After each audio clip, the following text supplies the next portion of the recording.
I'm a pastry chef, but my journey didn't start in a bustling Michelin-starred kitchen. It began quietly, in my own small apartment, with a bag of flour, a stick of butter, and a deep-seated need to create something tangible, something real.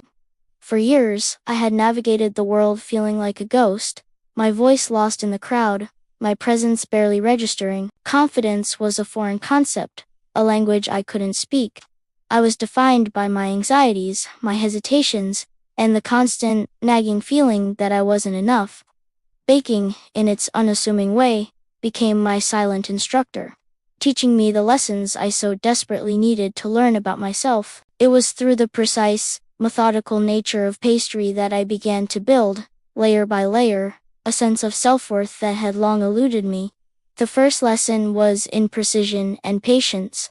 Unlike savory cooking, where a pinch of this and a dash of that can often be forgiven, pastry is a science. A gram too much of baking powder, a degree too hot in the oven, and your delicate creation can collapse. My first attempts were, to put it mildly, disastrous. Soufflés that sank into sad, rubbery discs, macarons that cracked like desert earth, croissants that were dense and greasy instead of light and flaky. Each failure was a small sting, a familiar echo of my own feelings of inadequacy. But, with each mistake, I learned to respect the process, to measure with care, to watch the oven like a hawk, and to wait. I discovered that patience wasn't just about waiting for the dough to rise. It was about giving myself the grace to fail and the perseverance to try again. Each small success, a perfectly domed muffin or a cleanly released tart, was a quiet victory, a whisper of encouragement that I was, in fact, capable. This newfound discipline began to seep into other areas of my life.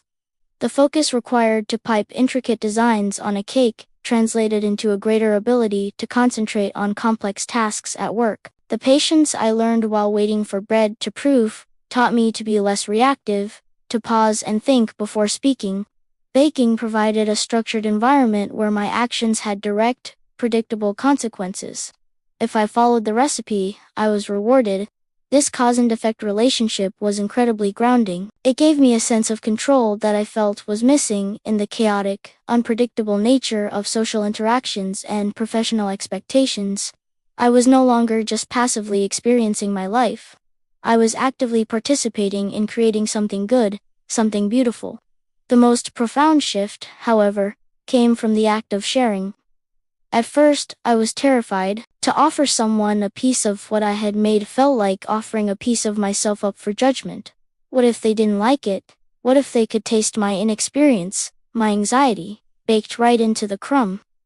I started small, bringing a batch of simple chocolate chip cookies to the office.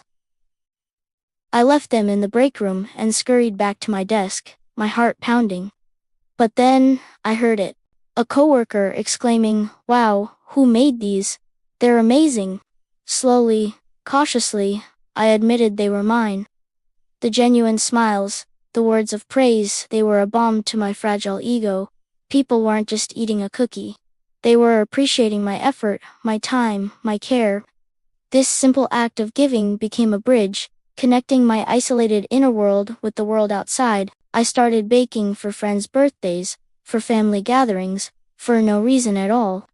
Each cake, each pie, each batch of scones was a conversation starter, a way to express affection and care without having to find the perfect words, which so often failed me. Seeing the joy on someone's face as they took their first bite of a pastry I had poured my heart into was more validating than any promotion or accolade. It wasn't about seeking approval anymore. It was about fostering connection. Baking became my language, a way to communicate warmth, generosity, and love. It gave me a role, a purpose within my community. I wasn't just the quiet one in the corner anymore. I was the one who brought the incredible lemon tart. Today, when I stand in my professional kitchen, surrounded by the hum of mixers and the warmth of the ovens, I sometimes think back to that uncertain person who first picked up a whisk. I am still her, but I am also someone new, someone forged in the heat of the oven and sweetened with the fruits of her labor. The confidence I have now isn't loud or boastful. It's a quiet, steady flame, much like the pilot light on a stove. It's the knowledge that even if I stumble, I know how to get back up. It's the understanding that my worth isn't measured by external validation, but by the integrity of my work and the love I put into it. Baking didn't just teach me how to make a perfect croissant. It taught me how to trust myself, how to embrace the process, and how to find my own unique way to contribute something wonderful to the world. And for that, I will be forever grateful. It's not just my profession, it's the recipe that helped me find myself.